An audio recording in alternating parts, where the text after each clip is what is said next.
Hi, girls. I wanted to talk to you today about kind of the next step in our stoichiometry journey.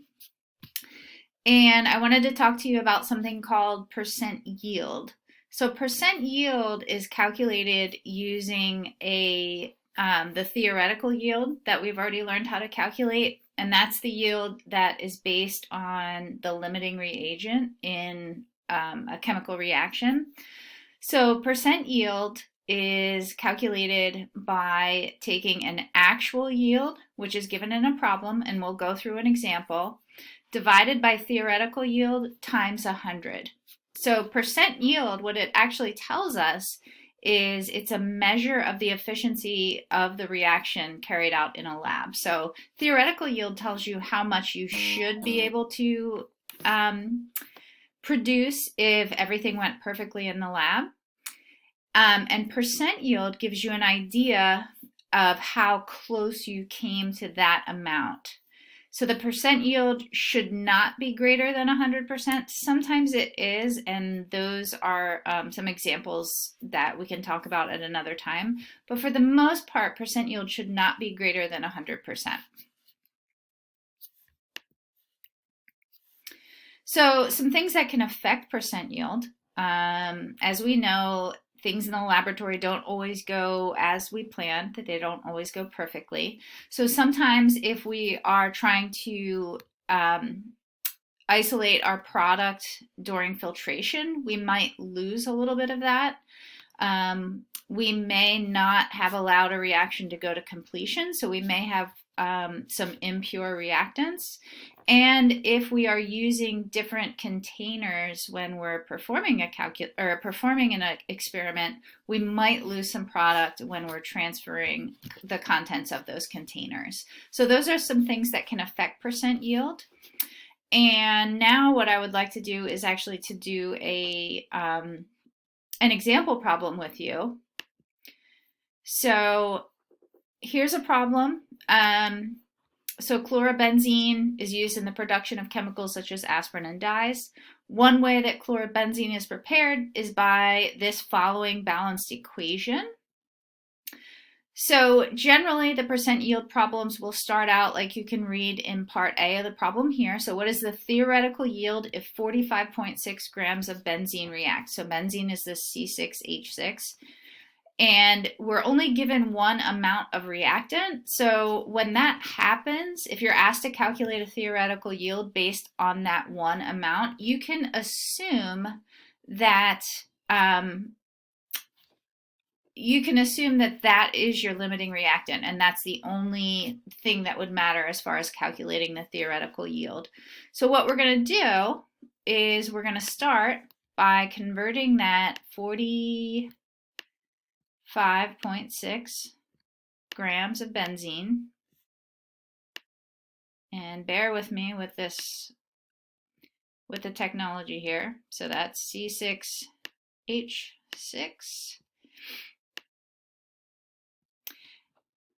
And what we're trying to calculate, so if you look ahead to part B here, we're given an actual yield of chlorobenzene. So chlorobenzene is this slightly more complicated looking product. So since our actual yield that we're given is chlorobenzene, what we're going to do is we're going to calculate a theoretical yield of chlorobenzene. Otherwise, we would not be able to use the two amounts if it's not the same substance. All right, so we're going to do our three-step process, and we're going to start by our step one, which would be the molar mass of C6H6. So that would be 78 grams per mole.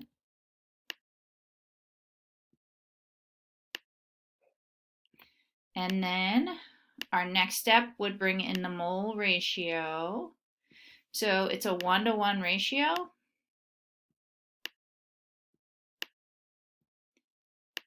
And we can put our substances here. So we want that chlorobenzene on the top, since that's what we're trying to calculate. So C6H5Cl. And I apologize for my speed here.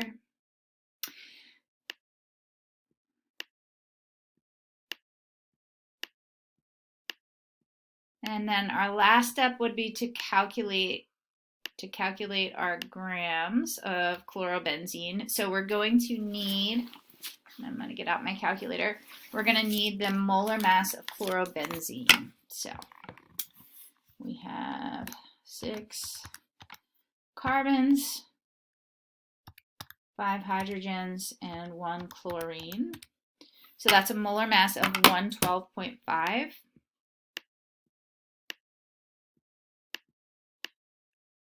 grams per mole.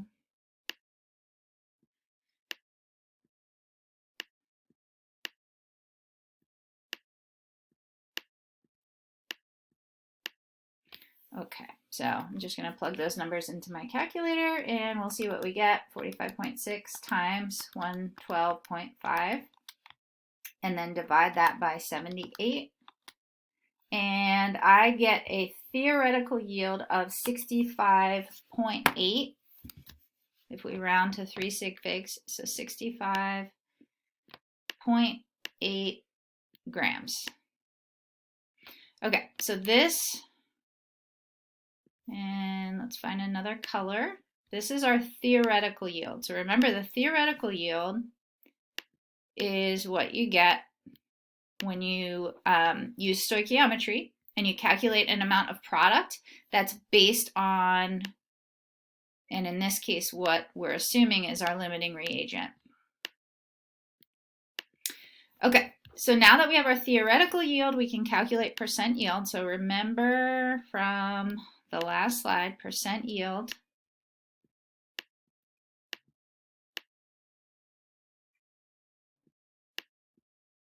equals actual yield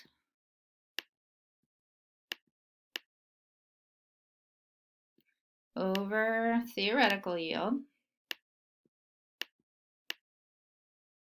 times 100.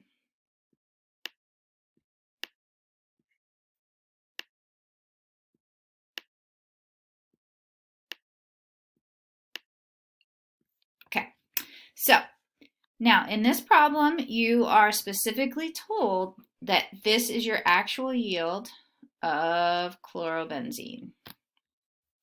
So that makes it a little easier to decipher. Now, sometimes in a problem, you might read the verbiage, this amount is produced in the laboratory, this is the amount that's recovered when we perform the experiment. So that number is a number that's going to be given to you. So actual yield is a number that will be given to you. Theoretical yield is the number that you're going to be calculating using stoichiometry.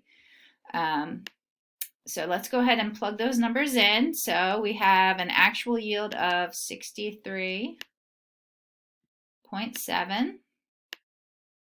And we're going to divide that by our theoretical yield, which was 65.8. Right, and that will give us a decimal. So then we're going to multiply that by 100. And let's see what that number is. I'm going to plug that into my calculator.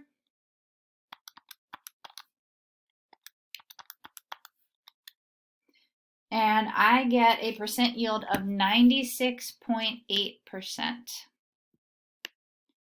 So if you think a 96.8% on a test would be a good percentage, then you can also assume that that would be a very good number for a percent yield. So with that, I just want to close there. I hope you guys are all staying safe, and you are free to G-chat me if you have any questions, and I hope you have a great day. Talk to you soon. Bye.